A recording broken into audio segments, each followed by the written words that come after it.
नमस्कार, आप सभी का स्वागत है हमारे चैनल डीएनएस पे। मैं हूं शुभम और आज की इस वीडियो में हम बात करने वाले हैं जुडिशरी के अगले कॉन्सेप्ट्स के बारे में।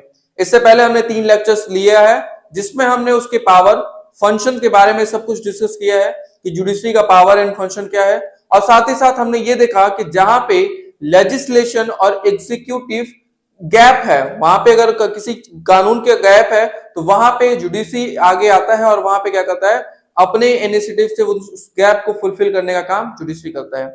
आज के इस लेक्चर में हम आगे को कंटिन्यू करेंगे उसी चीज को। तो उसमें देखिए, आज में हम पढ़ने वाले हैं रोल ऑफ इंडियन जुडिशरी, यानी जो भारतीय न्यायालय है इसका जो भूमिका है वो क्या क्या रहने वाला है, इसके बारे में हम देखते हैं। कोर्ट का बारे में, जैसे कोर्ट के क्या क्या रोल्स होते हैं इसके बारे में तो आपने देखा ही है। जो मेन काम होता है कोर्ट्स का, ठीक है, primary function of a court, ये क्वेश्चन पूछा जा चुका है पीवाईक्यू में। आपके जो डोमेन लीगल स्टडीज है इसमें ये क्वेश्चन आ चुका था कि what is the primary role of a court. तो primary role of a court क्या होता है? डिस्प्यूट रिजोल्यूशन, ठीक है। जो प्राइमरी रोल होता है, यहाँ पे रोल बोलिए, उसका क्या हो जाएगा? डिस्प्यूट रिजोल्यूशन ही होता है, ठीक है। डिस्प्यूट, इसके साथ ही साथ और भी पावर एंड फंक्शंस दिए गए हैं, पर जो प्राइमरी फंक्शन है, जो कोर्ट की प्राइमरी फंक्शन है वो क्या है? यहाँ पे डिस्प्यूट रिजोल्यूशन का यहाँ पे उसको फंक्शन है। इसमें देखिए, अब आगे हम बात करते हैं। Indian judiciary comprises of the supreme court, high court, subordinate courts and other tribunals. यानी जुडिशरी के अंदर क्या क्या आता है? देखिए, इंडियन जुडिशरी के अंदर क्या क्या चीजें आती हैं? तो आता है सुप्रीम कोर्ट। सिर्फ ऐसा भी ऑप्शन आ सकता है कि इंडियन जुडिशरी कंप्राइजेस ऑफ, और वहां पे सुप्रीम कोर्ट दे दे, हाई कोर्ट दे दे, ठीक है, डिस्ट्रिक्ट कोर्ट दे दे, ऑल ऑफ दीज दे दे।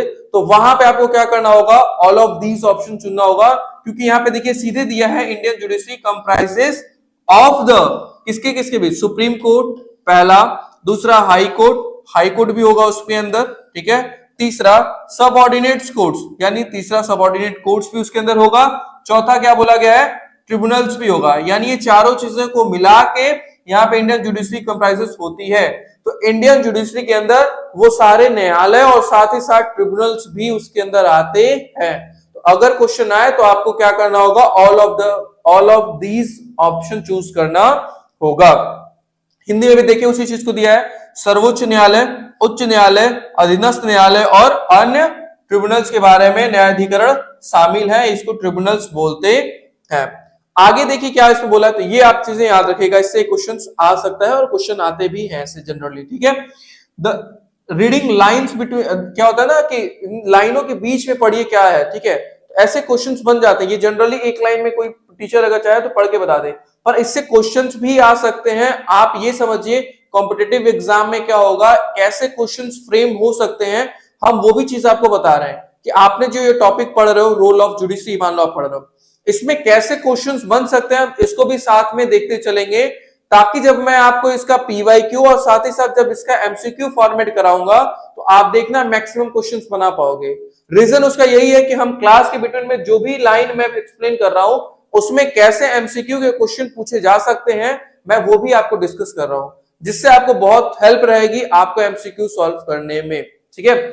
आगे हम बढ़ते हैं, अगला दिया है the role of these courts along with their composition, powers and procedures for functioning have been elaborated in the constitution। इनकी क्या शक्तियां, कैसे ये काम करेंगे, ये सब कुछ संविधान के अंदर दिया गया है। मैंने आपको पहली क्लास में बताया था कि जो गवर्नमेंट की 3 ऑर्गन्स होती हैं, कि पहला क्या होता है? लेजिस्लेशन, दूसरा एग्जीक्यूटिव और जुडिशरी। इन तीनों की जो व्याख्या है, इसके कार्य के बारे में, इसकी शक्तियों के बारे में, ये सब कुछ हमारे संविधान के अंदर दिया गया है।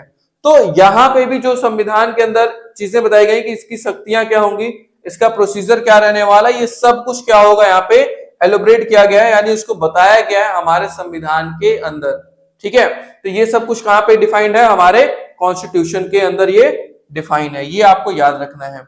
अब देखिए यहाँ पे जो डिफरेंट रोल होते हैं उसमें सबसे एपेक्स कोर्ट क्या है? सुप्रीम कोर्ट है। तो उसकी क्या क्या रोल्स हैं उसके बारे में अब हम डिस्कस करते हैं। चलिए एक एक रोल्स को अब देखते हैं कि सुप्रीम कोर्ट के क्या क्या रोल यहाँ पे रहने वाले हैं। तो देखिए, different role of a supreme court of India, Bharat के सर्वोच्च न्यायालय की विभिन्न भूमिकाएं क्या क्या रहती है उसके बारे में देखिए, ठीक है। इसमें दिया है the supreme court of India primarily exercise the role of an adjudicator. तो प्राइमरली क्या करता है, एडजुडिकेटर का काम करता है, यानी रेफरी की तरह उसको निवारण, कोई भी अगर समस्या है तो उसको समाधान के लिए काम करता है। तो प्राइमरी फंक्शन क्या हो जाएगा यहाँ पे जुडिशरी का, सुप्रीम कोर्ट का, तो यहाँ पे हो जाएगा एडजुडिकेटर, या फिर क्या बोलते हैं डिस्प्यूट रिजोल्यूशन भी हो सकता है। यहाँ पे आप दोनों चीजें याद रखेंगे, एंड इंटरप्रेटर भी हो सकता है, ठीक है। This explain through a different jurisdiction wasted with the court, यानी इस भारत का सर्वोच्च न्यायालय मुख्य रूप से एक निर्णायक काम करता है, ठीक है। किसी भी दो पार्टी के बीच में अगर झगड़ा हो रहा है तो उसका निर्णय देने का जो प्राइमरी काम है वो क्या है, तो उन झगड़े को समाधान देना, उस पर निर्णय देना कि कौन सही है कौन गलत है, इस पर निर्णय देने का काम क्या होता है, प्राइमरी फंक्शन तो सुप्रीम कोर्ट का यही है, ठीक है। ऐसे क्वेश्चन पूछे जा सकते हैं। दूरभाषीय की भूमिका, ठीक है, निभाता है। इस न्यायालय में निहित विभिन्न न्याय क्षेत्रों के माध्यम से समझाया गया है। तो इसमें क्या क्या चीजें आई है हम आगे डिस्कस करेंगे, लेकिन यहां से क्वेश्चन क्या बन सकता है, तो सुप्रीम कोर्ट का जो प्राइमरी एक्सरसाइज है वो क्या है, रोल ऑफ एडजुडिकेटर, ठीक है, जिसको हम बोलते हैं निर्णायक, या निर्णय देने की बात यहाँ पे हुई है कि निर्णय देने का काम सुप्रीम कोर्ट का प्राइमरी काम होता है, ठीक है। चलिए आगे बढ़ते हैं। नेक्स्ट है आपका, it's role as an adjudicator and interpreter can be understood through the, ये वही सेम लाइन रिपीट हो गई है, judicial vested in the court, ठीक है। आगे है अंडर द आर्टिकल 133, आपको याद रख लेना है आर्टिकल 133 किसके बारे में बात करता है, ये कॉपी पे आपके रिटर्न होना चाहिए। Constitution supreme court has granted original jurisdiction, ठीक है, क्या है यहाँ पे, ओरिजिनल ज्यूरिडिक्शन, ये आपको एकदम याद होना चाहिए। ओरिजिनल ज्यूरिडिक्शन कहां पे दिया गया है, तो आर्टिकल 131, ओरिजिनल ज्यूरिडिक्शन आर्टिकल 131 के अंदर दिया गया है। ये क्वेश्चन सीधे पूछा गया है, ये एक सीधे क्वेश्चन ही है, तो इस क्वेश्चन को आपको याद रखना है कि article 131 deal with original jurisdiction बोला गया है, जिसको हिंदी में बोलते हैं मूल क्षेत्राधिकार, ठीक है। ये क्या है, मूल क्षेत्राधिकार, अनुच्छेद आर्टिकल 131, ठीक है। अब देखिए, इसी चीज को संविधान के अनुच्छेद 131 के तहत सर्वोच्च न्यायालय ने मूल क्षेत्राधिकार प्रदान किया है। यानी ओरिजिनल ज्यूरिडिक्शन का मतलब है कि इसके अंदर वो शक्तियां दी गई हैं जहां पे उन सभी मामलों पे डील कर सकता है, इसको वो शक्ति दी गई है। अब वो शक्तियां क्या क्या है इसके बारे में हम आगे देखेंगे, पर आप ये समझिए ओरिजिनल ज्यूरिडिक्शन का मतलब क्या होता है। ओरिजिनल ज्यूरिडिक्शन का मतलब होता है कि उसको ये शक्ति है, संविधान में वो शक्ति दी गई है, जिससे वो किसी भी मतलब जो मुद्दे उसमें दिए गए हैं उस पर वो फैसला सुना सकती है। अगर ऐसी चीजें हैं और उसी से रिलेटेड कोई मुकदमा आता है तो ये क्या हो जाएगा, वो अपने ओरिजिनल ज्यूरिडिक्शन में क्या हो रहा है, उस पर अपना निर्णय सुनाया जा रहा है। यानी वो मामले जिसपे उसको अधिकार है फैसला सुनाने का, उसको हम क्या बोलेंगे, ओरिजिनल ज्यूरिडिक्शन, ठीक है। तो सुप्रीम कोर्ट के यहाँ पे ओरिजिनल ज्यूरिडिक्शन की बात की गई है और वो संविधान के अंदर उसको दिया भी गया है जो अनुच्छेद 131 के अंदर है। यहां से सीधे क्वेश्चंस बनता है, तो आपको अनुच्छेद 131 याद रखना है, ठीक है। चलिए आगे बढ़ते हैं। नेक्स्ट है आपका, इसी में देखिए, this power is exercise to adjudicate amongst dispute between union and one or more state and dispute between two or more states. यानी अगर ऐसा कोई मामला आता है जहां पे केंद्र और राज्य के बीच में अगर कहीं झगड़ा होता है तो वहां पे ओरिजिनल ज्यूरिडिक्शन किसको है, तो वहां पे हाई कोर्ट का कोई रोल नहीं है, वहां पे सिर्फ सुप्रीम कोर्ट के पास ये शक्ति दी गई है कि अगर केंद्र यानी सेंट्रल गवर्नमेंट के अंदर और स्टेट गवर्नमेंट में या फिर सेंट्रल और स्टेट के बीच में कोई अगर लड़ाई झगड़ा होता है, कोई अगर डिस्प्यूट होता है, तो उस पर जो डिसीजन देने का काम करेगा, उसका जो केस का सुनवाई होगा वो किसी डिस्ट्रिक्ट कोर्ट में नहीं होगा, वो किसी हाई कोर्ट में नहीं होगा, वो कहां पे होगा, सुप्रीम कोर्ट ऑफ इंडिया के अंदर ही होगा। तो ये उसका ओरिजिनल ज्यूरिडिक्शन है, जहां पे केंद्र और राज्य के बीच में हो जाए या फिर किसी दो राज्य के बीच में अगर ऐसा झगड़ा हो जाए, डिस्प्यूट हो जाए किसी चीज को लेके, तो वहां पे भी क्या होगा, उसकी जो सुनवाई होगी वो सुप्रीम कोर्ट ऑफ इंडिया के अंदर ही होगी, वो किसी भी हाई कोर्ट में नहीं हो सकती है। तो ऐसे क्वेश्चंस देखने को आपको मिलेंगे और ये एक क्वेश्चन ही है। देखिए ये क्वेश्चन पूछा जा चुका है, ठीक है, वो रिवर का क्वेश्चन पूछा गया था।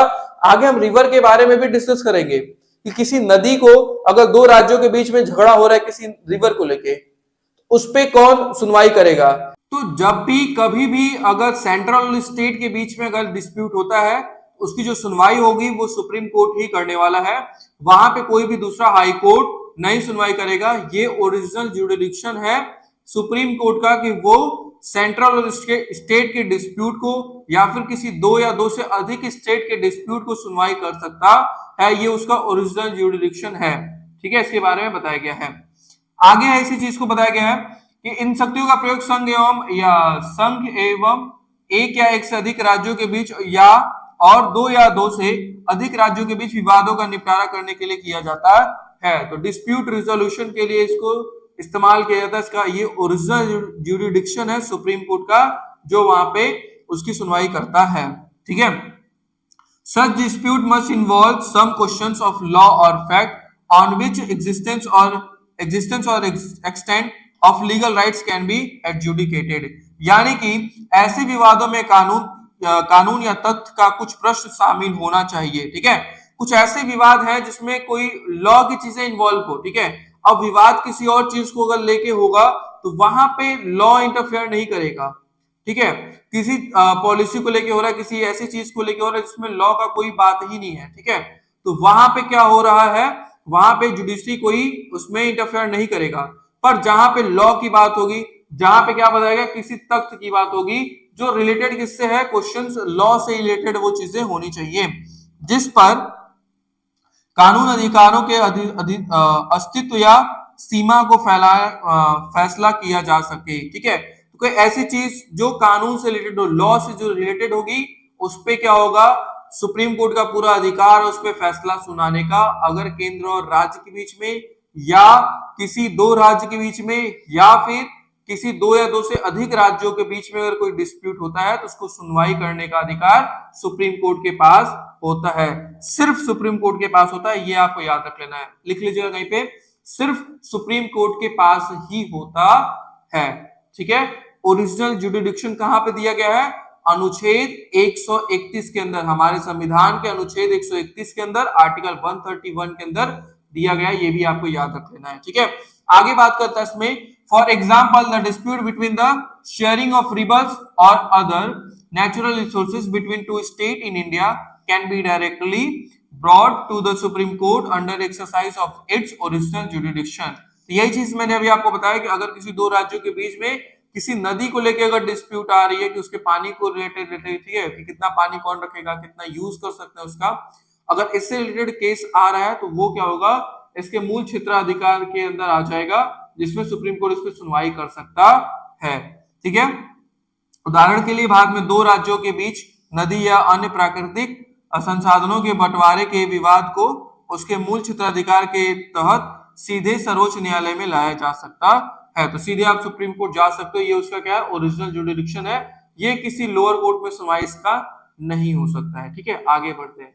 नेक्स्ट है आपका यहाँ पे, आगे देखिए क्या बोला गया, आर्टिकल 32 के बारे में। ओरिजिनल ज्यूरिडिक्शन आपने देखा, अब आर्टिकल 32 क्या बात करता है। Article 32 of the constitution for the given to पहले आर्टिकल 32 है, ये देखिए क्या होता है।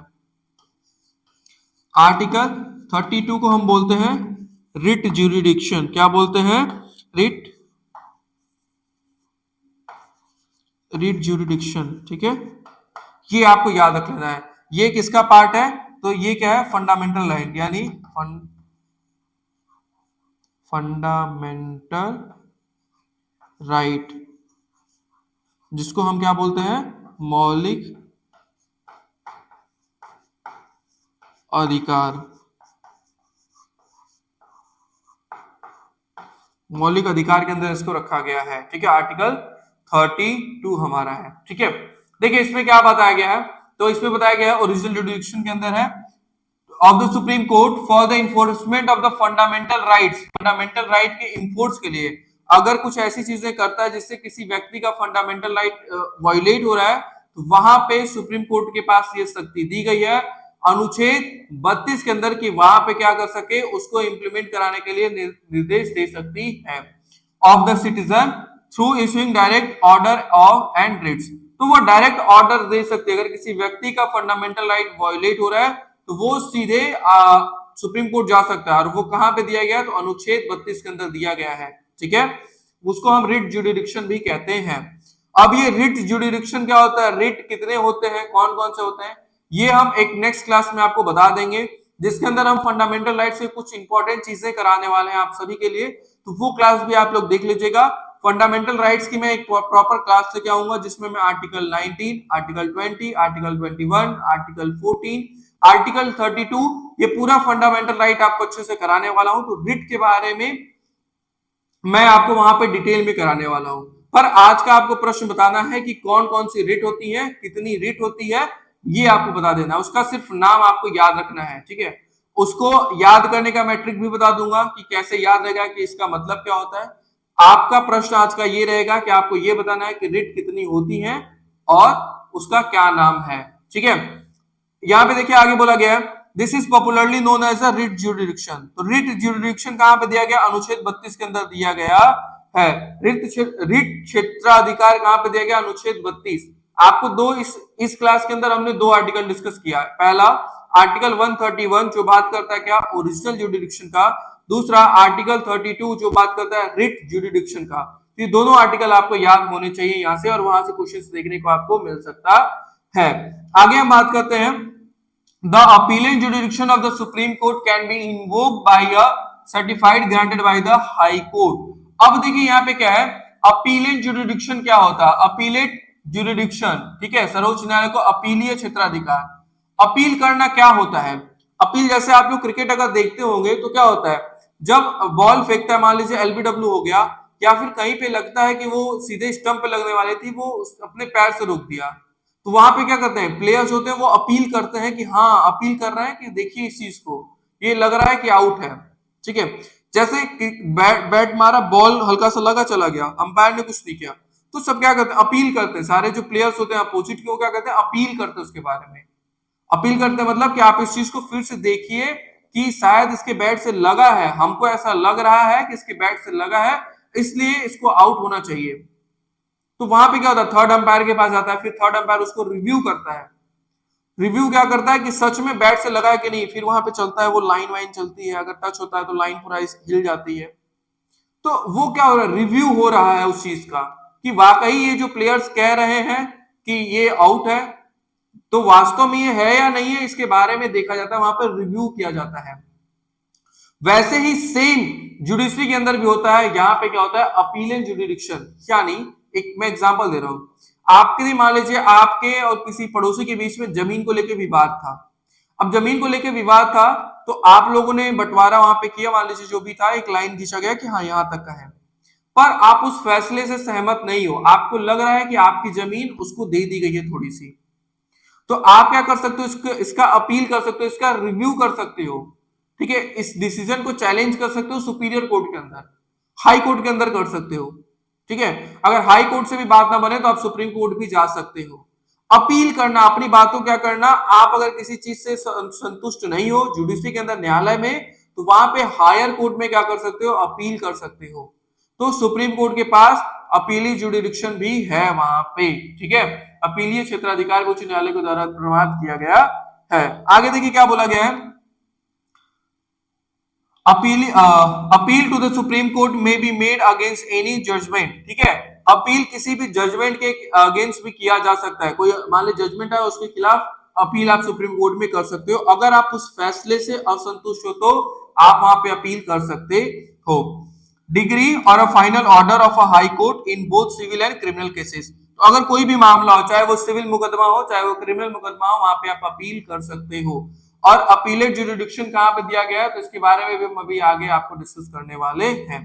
तो ये क्या बोला गया है, दीवानी और आपराधिक दोनों मामलों में उच्च न्यायालय के किसी भी फैसले, डिग्री या अंतिम आदेश के खिलाफ उच्च न्यायालय में अपील किया जा सकता है। तो यहाँ पे आप उच्चतम न्यायालय में आप अपील कर सकते हो, सुप्रीम कोर्ट में, अगर आप किसी फैसले से असंतुष्ट हो तो।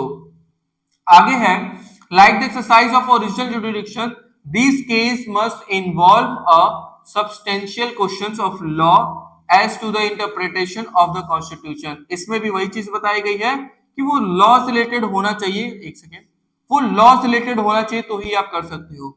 मूल क्षेत्राधिकार के प्रयोग की तरह इन मामलों में संविधान की व्याख्या के संबंध में कानून का एक महत्वपूर्ण प्रश्न शामिल होना चाहिए।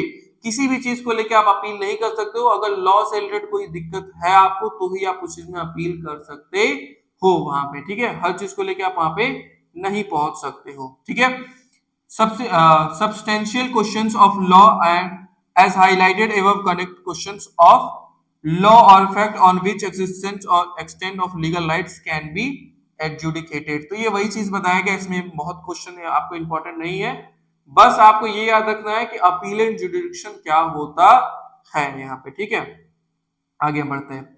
नेक्स्ट है आपका, apart from this listed apparent powers of the court, the supreme court is also under vested with wide appellate jurisdiction, ठीक है। Appellate jurisdiction over all courts and tribunals as provided in article 136। तो appellate जुडिक्शन कहां पे दिया गया? Appellate जुडिक्शन बोलते हैं, क्या बोलते हैं? अपीलेट, अपीलेट जुरिस्डिक्शन, जुरिस्डिक्शन कहां पे दिया गया? आर्टिकल 136 के अंदर दिया गया है। कहां पे दिया गया? आर्टिकल 136। अभी तक आपने कौन कौन से आर्टिकल पढ़े? आर्टिकल 131 क्या है, जरा आप लोग कमेंट बॉक्स में बताइए। आर्टिकल 32 क्या है, कमेंट बॉक्स में बताइए। आर्टिकल 136 क्या है, कमेंट बॉक्स में बताइए। और रिट के बारे में भी आपको बताना है। आगे है, under the description of the courts may grant a special leave to appeal and receive any judgment, degree, determination, sentence or order in any cause of matter paused or made by court, tribunals or territory in India। यानी कोई भी अगर ऐसा मुकदमा है तो उसमें सुनवाई करने का अपील, जो अपीलेट जुडिक्शन है, ये सुप्रीम कोर्ट के पास है, वो उसकी सुनवाई कर सकता है। अपने विवेक के तहत न्यायालय भारत के क्षेत्र में किसी भी न्यायालय या न्यायाधिकरण द्वारा पारित या फिर किए गए किसी भी कारण मामलों में किसी भी निर्णय, डिग्री निर्धारण, सजा या आदेश को अपील करके करने और प्राप्त करने के लिए विशेष अनुमति दे सकता है। तो ये चीजें इसके अंदर पावर दी गई है। मेन आपको ये याद रख लेना है कि अपीलेट जुडिक्शन कहां पर दिया गया है? अनुच्छेद 136 के अंदर दिया गया है। ये आपको यहाँ पे याद रख लेना है, यहाँ से क्वेश्चन देखने को ऐसे मिल सकता है। आगे हम बात करते हैं, beside being as a educator the interpreter, supreme court also function as the adviser. तो देखिए सुप्रीम कोर्ट क्या है? ऐसा एडवाइजर भी काम करता है। सुप्रीम कोर्ट देख रहे हो आप कितने तरीके से काम करता है, यानी जो जुडिशरी है, जिस फील्ड में आप लोग जाने वाले हो, उसका फील्ड कितना बड़ा है, उसकी पावर्स एंड लाइबिलिटी कितनी बड़ी है। पूरे देश का आप समझ सकते हो 3 पिलर में से कितना महत्वपूर्ण पिलर आपका जुडिशरी रहने वाला है, कहां कहां उसका रोल है। अब इसका लेजिस्लेशन एग्जीक्यूटिव में भी रोल देखिए, तो यहाँ पे क्या बोला गया है कि एडवाइजरी जुडिक्शन भी है इसके पास, और साथ ही साथ एडवाइजरी में क्या हो सकता है? तो एडवाइजरी जुडिक्शन में स्लॉटेड बाय प्रेसिडेंट, अंदर देखिए प्रेसिडेंट भी मांग सकता है, प्रेसिडेंट भी एडवाइस मांग सकता है। किससे? सुप्रीम कोर्ट ऑफ इंडिया से। किस अनुच्छेद में ये दिया गया है? तो अनुच्छेद 143 के अंदर दिया गया है। 143 में क्या दिया गया है कि सुप्रीम मतलब प्रेसिडेंट जो है वो सुप्रीम कोर्ट से किसी भी मुद्दे पे, जो लॉ से रिलेटेड अगर मुद्दा है तो उस पे अपने एडवाइस मांग सकते हैं कि सुप्रीम कोर्ट की क्या राय है, ठीक है। पर सुप्रीम कोर्ट इस चीज पे बाध्य नहीं कि अपना राय वो बताएगा ही वहां पे, ठीक है, वो सुप्रीम कोर्ट बाउंडेड नहीं है। उसी चीज को यहाँ पे दिया गया है, सर्वोच्च न्यायालय एक निर्णायक और दुर्भाषिया होने के अलावा एक सलाहकार के रूप में भी कार्य करता है, एक सलाहकार के रूप में भी काम करता है। वो संविधान के अनुच्छेद 143 के तहत राष्ट्रपति द्वारा न्यायालय के सलाहकार क्षेत्राधिकार की मांग की जा सकती है। तो किस अनुच्छेद में? तो आर्टिकल 143 में, ठीक है, आर्टिकल 143 में। हमने पहले क्या पढ़ा? आर्टिकल 131 पढ़ा, क्या है बताना है आपको। आर्टिकल 32 पढ़ा हमने, फिर हमने क्या पढ़ा? आर्टिकल 136 पढ़ा हम लोगों ने, फिर क्या पढ़ा हमने? आर्टिकल 143 पढ़ा, जिसके अंदर ये प्रेसिडेंट एडवाइस मांग सकता है सुप्रीम कोर्ट से, ठीक है। आगे देखिए क्या है, अब इसमें क्वेश्चंस कैसे बन सकता है? एक तो ये बन सकता है कि किस अनुच्छेद के तहत वहां पे सुप्रीम कोर्ट मांग सकता है अपना, मतलब जो सजेशन है, प्रेसिडेंट सजेशन किस अनुच्छेद के तहत मांग सकता है, तो वहां पे क्या हो जाएगा? आर्टिकल 143 हो जाएगा। और साथ ही साथ इसमें देखिए आगे क्या बोला गया है, this procedure is term as presidential reference as it recognise as the advisory jurisdiction of the court. यहाँ पे क्या बोला गया है, इस प्रक्रिया को राष्ट्रपति का संदर्भ कहा जाता है और इसे न्यायालय के सलाहकार क्षेत्राधिकार के रूप में मान्यता प्राप्त है।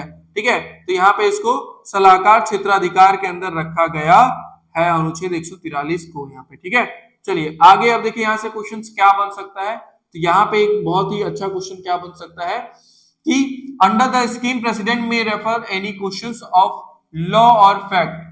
ठीक है, लॉ और फैक्ट पे क्वेश्चंस मतलब एडवाइस ले सकते हैं, इंपॉर्टेंस। हाउएवर देखिए यहाँ पे ये क्वेश्चन ही बन सकता है, इट इज नॉट बाइंडिंग, क्या है, it is not binding on the supreme court to answer questions raise by in the reference, यानी ये बाउंडेड नहीं है, सुप्रीम कोर्ट बाउंडेड नहीं है। अगर प्रेसिडेंट ने कोई क्वेश्चन पूछा, सलाह ली, तो सुप्रीम कोर्ट बाध्य नहीं है कि वो जवाब दे, वो उसकी मर्जी के ऊपर डिपेंड करता है कि वो जवाब देना चाहती है या नहीं। ये किसके ऊपर डिपेंड करता है, सुप्रीम कोर्ट के ऊपर। अब क्वेश्चन पूछ देगा कि अगर प्रेसिडेंट सलाह मांग रहा है सुप्रीम कोर्ट से, तो क्या सुप्रीम कोर्ट बाध्य है बताने के लिए या नहीं। आंसर होगा नहीं, सुप्रीम कोर्ट बाध्य नहीं अपना जवाब देने के लिए वहां पे। ठीक है, आगे क्या बोला गया है, इस योजना के तहत राष्ट्रपति सार्वजनिक महत्व के कानून या तथ्य के किसी भी प्रश्न का उल्लेखन कर सकते हैं। हालांकि संदर्भ में उठाए गए सवालों का जवाब देना सुप्रीम कोर्ट के लिए बाध्यकारी नहीं है, यानी सुप्रीम कोर्ट चाहे तो जो क्वेश्चन प्रेसिडेंट पूछ रहे हैं उसको मना भी कर सकता है, उसको बोलेगा कि हम नहीं बताएंगे। ठीक है, ऐसा भी बोल सकता है, उसको ना कहने की भी शक्ति दी गई है। ठीक है, in the last more than 60 years only a harmful and references have been made. ये तो पिछले 60 से अधिक वर्षों में केवल कुछ ही संदर्भ दिए गए हैं, तो बहुत कम ही क्वेश्चन ऐसे पूछे जाते हैं। तो यहाँ पे लेकिन आपको ये बस याद रख लेना यहाँ पे कि किस आर्टिकल में है, तो 143 में है, और यहाँ से दो प्रश्न जो बनते हैं वो आपको याद रखना है, 143 अनुच्छेद, और ये बाध्य नहीं है, मतलब सुप्रीम कोर्ट बाध्य नहीं है वो जवाब देने के लिए। ये दो प्रश्न आपको यहाँ से याद रख लेने हैं। ठीक है, चलिए आगे बढ़ते हैं। The supreme court can refuse to provide its advice or opinion in it is satisfied that the question are either social, economic or political in nature. ठीक है, ये भी आपको याद रख लेना है कि किस नेचर का होना चाहिए, social, economic or political in nature होना चाहिए। ठीक है, और ये तो मना कर सकता है, रिफ्यूज कर सकता है, तो उस चीज को जो प्रेसिडेंट सलाह मांग रहा है उसको रिफ्यूज भी कर सकता है। ठीक है, यदि सर्वोच्च न्यायालय इस बात से असंतुष्ट है कि प्रश्न या तो सामाजिक, आर्थिक या राजनीतिक प्रकृति के हैं, तो वह अपनी सलाहकारी राय देने के इनकार कर सकता है। तो यहाँ पे वो सलाह देने से इनकार कर सकता है, किस मामलों में, सोशल, इकोनॉमिक एंड पॉलिटिकल। आपको याद रखना है, सोशल, इकोनॉमिक और पॉलिटिकल अगर ऐसे मुद्दे हैं तो वहां पे सुप्रीम कोर्ट मना कर सकता है। ये ग्राउंड आपको याद रख लेना है, क्या, socio economic or political in nature होना चाहिए, उसमें मना कर सकता है। ठीक है, आगे क्या बोला गया है, so far we have seen that constitutional imperatives that permits the Supreme Court to adjudicate and advise the dispute coming from the subordinate courts, individual exercising writ jurisdiction and the President of India। तो यहाँ पे writ jurisdiction और President of India में जो उन्होंने सलाह मांगा, इसके बारे में यहाँ पे बताया गया है। अब तक हमने उस संवैधानिक अनिवार्यताओं को देखा है जो सर्वोच्च न्यायालय को क्या है, अधीनस्थ न्यायालयों, रिट क्षेत्राधिकार का उपयोग करने वाले व्यक्तियों और भारत के राष्ट्रपति के आने वाले विवादों पर निर्णय लेने के लिए, सलाह देने के लिए अनुमति देती है। तो ऐसी चीजें आप यहाँ पे देख सकते हो। मेन चीजें जो आपको देखना था वो रिट जुरिडिक्शन देखना था, ओरिजिनल जुरिडिक्शन देखना था, एडवाइजरी जुरिडिक्शन देखना था, और यहाँ पे जो प्रेसिडेंट सलाह मांगते हैं इसके बारे में आपको देख लेना था। ठीक है, इससे ज्यादा बहुत डेप्थ में नहीं जाना है, बस ये रीडिंग बिटवीन द लाइंस कैसे क्वेश्चंस बन सकते हैं एमसीक्यू फॉर्मेट में, वो सब कुछ मैं आपको यहाँ पे बता रहा हूँ कि कैसे क्वेश्चंस यहाँ पे फ्रेम हो सकते हैं, कैसे क्वेश्चंस यहाँ पे देखने को मिल सकते हैं। ठीक है, चलिए आगे है आपका, in the recent year the supreme court has relaxed its locus standi, meaning of the right of a party to appear in and hear to by a court. Locus standi का क्या मतलब होता है कि जो व्यक्ति है, देखिए यहाँ पे एक्सेप्शंस भी है, लोकल स्टैंडी पहले आप समझिए, लोकस स्टैंडी भी बोलते हैं इसको। लोकस स्टैंडी क्या होता है, तो लोकस स्टैंडी का मतलब होता है कि वो व्यक्ति जिसका मुकदमा है वो न्यायालय के समक्ष खड़ा हो सकता है, उसकी वो शक्ति है कि जिसका मुकदमा है वो ही न्यायालय के सामने खड़ा हो सकता है, अपनी बातों को रख सकता है। ठीक है, पर उसका एक एक्सेप्शन भी है, उसके बारे में भी हम देखेंगे। पर लोकस स्टैंडाई का मतलब क्या होता है? To appear in a court, यानी अब न्यायालय के समक्ष खड़ा होने का ये शक्ति देता है यहाँ पे, ठीक है। उसी चीज को बोला है राइट ऑफ अ पार्टी, यानी ये उस पार्टी का मतलब होता है कि वो वाला पार्टी नहीं, ठीक है। पार्टी का मतलब होता है कि जो दो पक्षकार हैं उन पार्टी की बात हो रही है। तो right of a party to appear and to be heard by a court, तो ये पार्टी का अधिकार है कि वो न्यायालय के समक्ष खड़ा हो सकता है और उनको सुनवाई का मौका मिलता है। लोकस स्टैंडी का मतलब होता है, या लोकस स्टैंडाई का मतलब ये होता है। And has permitted public spirit citizens and civil society organisation to approach the court on behalf of victims for better administrative और जस्टिस। इसके बाद कुछ एक्सेप्शंस इसके अंदर लाए गए थे कि इसके अलावा भी जिसका मुकदमा नहीं है या जो पक्षकार नहीं है वो भी न्यायालय के समक्ष खड़ा हो सकता है। लोकस स्टैंडाई का एक एक्सेप्शन है, उसके बारे में अब हम देखने वाले हैं। उससे पहले जरा सा हिंदी में भी आपको समझा दें, हिंदी मीडियम वाले बच्चे कहेंगे कि सर इंग्लिश में ही सब कुछ समझाते हैं, हमारे हिंदी मीडियम वाले बच्चों का क्या होगा। लेकिन जितनी भी शब्द मैंने आपको अभी समझा रहा हूं या बोल रहा हूं, मैं जो मेरे बोलने का जो चीजें ये सब कुछ आपको हिंदी में ही मिल रहा है, तो आपको मेरी बातों पे ध्यान रखना है, ठीक है। हाल के वर्षों में सर्वोच्च न्यायालय ने अपने अधिकार क्षेत्र अर्थात एक पक्ष में उपस्थित होने या न्यायालय के सुनवाई का अधिकार, ठीक है। लोकस स्टैंडाई का मतलब होता है कि अपनी बातों को रखने का और सुनवाई का अधिकार उनके पास होता है, में ढील दी है, यानी उसमें थोड़ा सा रिलैक्सेशन दिया है। और सार्वजनिक उत्साही नागरिकों और नागरिक समाज संगठनों को पीड़ितों की ओर से बेहतरी के लिए न्यायालय का दरवाजा खटखटाने की अनुमति दी है न्यायालय का प्रशासन। तो यहाँ पे ये बोला गया है, अब लोकस स्टैंडाई में थोड़ा सा रिलैक्सेशन क्या मिला है कि वहां पे देखिए लोकस स्टैंडाई क्या बात करता है कि जो व्यक्ति है उस जो व्यक्ति पीड़ित है वो अपनी बातों को रखेगा, वही रिप्रेजेंट कर सकता है, उसी को न्यायालय जाना होगा, तारीख पे उसी को जाना होगा। पर उसमें थोड़ी सी ढील दी गई। जैसे क्या होता है कि अगर मान लीजिए बहुत ज्यादा लोगों का एक ही चीज अगर आ गया, कोई पेपर से लीक हो गया या फिर कोई ऐसी चीज हुई जिसमें पूरा घर बहुत 50 घर तोड़ दिया गया, तो 50 घर तोड़ा गया तो 50 घर के लोग 50 केस करें ये अच्छा है, या 50 लोग मिलके कोई एक सिंगल केस करें वो अच्छा है। अगर न्यायालय में जाएगा एक ही मुकदमा जैसे सब मुकदमे हैं, तो जो भी फैसला आएगा अगर एक घर पे आया तो 50 घर पे इंप्लीमेंट होगा, तो कोर्ट का जो मतलब जो बर्डन है वो भी कम होगा। और 50 की जगह एक ही केस होगा तो सुनवाई भी अच्छे से होगी, एफिशिएंसी भी कोर्ट की होगी, काम भी अच्छे से होगा, पार्टी को अच्छा मौका मिलेगा कि हर व्यक्ति को नहीं उसमें इन्वॉल्व होना होगा, कोई भी एक रिप्रेजेंट करेगा उन 50 लोगों को। ऐसी चीजें लाई गई हमारे जुडिशरी के अंदर, ठीक है। और उसको हम क्या बोलते हैं, जनहित याचिका या फिर पीआईएल भी बोलते हैं, जो कि one of the most important चीज आपको पढ़ना है जुडिशरी के अंदर। यहां से क्वेश्चन आपको हर साल देखने को मिलता है, ठीक है।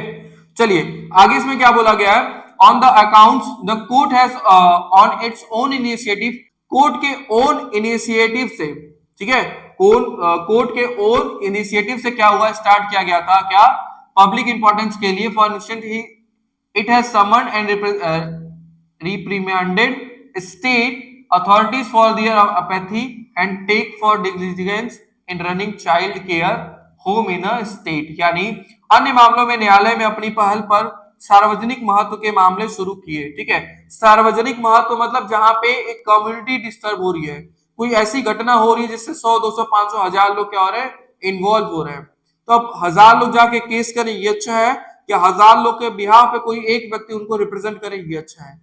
तो उसको इनिशिएटिव, ये कोर्ट का इनिशिएटिव था, क्या था, जनहित याचिका जिसको पीआईएल कहते हैं। इसको हम डिटेल में देखने वाले हैं यहाँ पे, ठीक है। उदाहरण के लिए इन राज्यों में बाल देखभाल गृहों को चलाने में उदासीनता को परिश्रम की कमी के लिए राज्य अधिकारों को तलब किया है, फटकार लगाई है। मतलब कोई भी ऐसा काम जो बच्चों से रिलेटेड था उसमें ढिलाई पाई गई तो उसमें फटकार लगाई गई कि आप प्रॉपर काम करिए। तो ये सबके लिए बताया गया, पूरी कम्युनिटी के लिए, जितने भी वहां पे क्या थे कि बाल, यहाँ पे क्या बताया गया, बाल देखभाल गृहों के लिए, ठीक है। तो सभी बाल गृहों के लिए हो जाएगा, देखभाल गृह जो भी देखभाल गृह है सब पे इंप्लीमेंट ये हो जाएगा।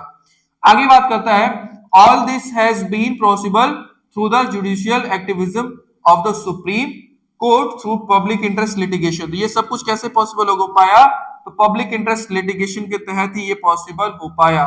तो आप ये देख सकते हो कि जुडिशरी ने कितना इनिशिएटिव लिया वहां पे, और कैसे पब्लिक इंटरेस्ट को, ये किसका पब्लिक इंटरेस्ट लिटिगेशन क्या है ये, तो वहां पे क्या हुआ, जुडिशियल इनिशिएटिव के द्वारा पीआईएल को लाया गया पब्लिक इंटरेस्ट लिटिगेशन, जनहित याचिका। इसके बारे में हम देखेंगे कि इसके शुरुआत कैसे हुआ था, कैसे किसी आर्टिकल को देख के, किसी न्यूज़पेपर को देख के पीआईएल फाइल कर दिया, सुप्रीम कोर्ट ने अपनी इनिशिएटिव से इस काम को लाया, ये सब कुछ हम देखेंगे नेक्स्ट क्लास के अंदर। आज आप सभी लोग का होमवर्क ये है, आपको ये बताना है, आज का मैं होमवर्क दे देता हूं आप लोगों को। आज का होमवर्क ये है, रिट कितने होते हैं और कौन कौन से होते हैं, रिट कितने होते हैं, कितने होते हैं, ठीक है, और कौन कौन से होते हैं, और उनके नाम। हाँ, नाम, ठीक है, पहला प्रश्न।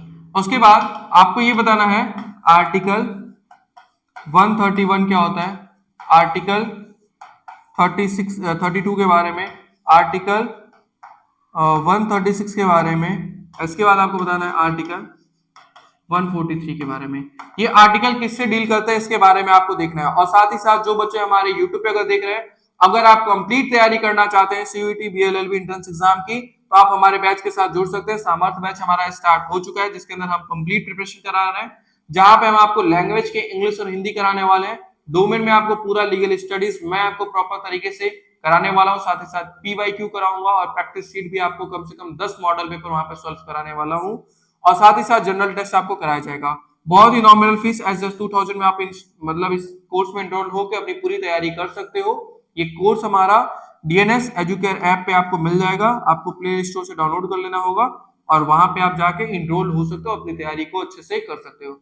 और कोई इन्फॉर्मेशन चाहिए, कोई क्वेरी है आपकी, तो हमारा टोल फ्री नंबर है 6387986764 पे कॉल करके इन्फॉर्मेशन ले सकते हो। तो आज के लिए इतना ही। अगर वीडियो अच्छी लगी हो तो वीडियो को लाइक करें, सब्सक्राइब करें, शेयर करें, और साथ ही साथ जो हमने होमवर्क बताया था आज का, ये जो होमवर्क है, ये होमवर्क आप लोग जरूर करें। रिट कितने होते हैं और कौन कौन से होते हैं, अब इनका कहाँ इस्तेमाल होता है, ये सब कुछ हम आपको फंडामेंटल राइट्स एक बार कराएंगे सभी बच्चों को, चाहे वो सीयूईटी दे रहे हो, चाहे वो स्टेट के बच्चे हो। आप लोग के लिए जो फंडामेंटल राइट है थोड़ा सा इंपॉर्टेंट है, तो वो आपको मैं वहां पे कराने वाला हूँ। तो आज के लिए इतना ही, मिलते हैं नए वीडियो के अंदर। Thank you so much.